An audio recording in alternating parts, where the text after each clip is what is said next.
बिस्मिल्लाहिर्रहमानिर्रहीम। अस्सलाम वालेकुम रहमतुल्लाहि व बरकातुहू। शाहीन अख्तर पठानी के चैनल में आप सबको खुश आमदीद कहती हूँ।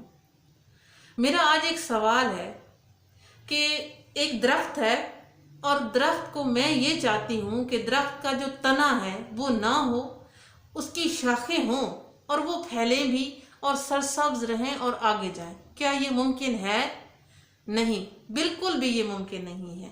बिल्कुल इसी तरह हम जब अपने ख़ानदान से अलग होते हैं तो इसी तरह बिल्कुल एक दरख्त की तरह हमारा ख़ानदान है। हम वो शाखें हैं कि हम ये चाहते हैं कि हम आगे बढ़ें, हमें कामयाबियाँ मिलें, लेकिन हम जो तना है या हमारी जो जड़ें हैं हम उनको छोड़ देते हैं।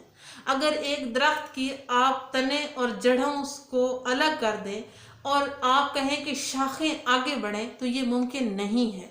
जब तक हमारी जड़ें और हमारा तना हमारे साथ नहीं होगा तो हम शाखें कभी भी आगे नहीं जा सकते। बहुत सारे लोग आपको तोड़ने की कोशिश करते हैं, आपके ख़ानदान से अलग करने की कोशिश करते हैं। तो आप ये मिसाल मेरी इस बात से ले सकते हैं कि क्या एक दरख्त अपने जड़ें और तनों के बगैर उसकी जो आगे शाखें हैं वो बढ़ सकती हैं? नहीं, बिल्कुल भी नहीं बढ़ सकती। तो लिहाजा जो लोग भी अपनी फैमिली से कटना चाहते हैं या अपनी फैमिली को छोड़ के साइड पे होके कहना चाहते हैं कि हम आगे बढ़ जाएंगे, तो ये नहीं हो सकता।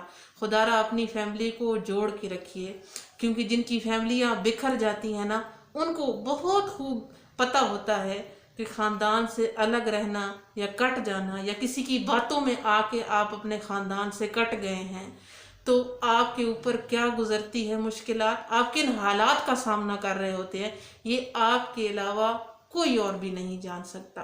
अल्लाह तबारक व तआला सबको जोड़े रखे और जो लोग नाराज़ हैं उनको राज़ी कर दे। आमीन सुम्मा आमीन। अल्लाहुम्मा सल्लि अला मुहम्मद व अला आलि मुहम्मद कमा सल्लैता अला इब्राहीम व अला आलि इब्राहीम इन्नका हमीदुम मजीद। अल्लाहुम्मा बारिक अला मुहम्मद व अला आलि मुहम्मद कमा बारकता अला इब्राहीम व अला आलि इब्राहीम इन्नका हमीदुम मजीद। आज की ये छोटी सी बात थी, अपनी राय का इजहार ज़रूर दीजिएगा और फिर इंशाअल्लाह ताला किसी अच्छी बात के साथ आपकी खिदमत में हाजिर होंगी। तब तक के लिए अल्लाह हाफिज़।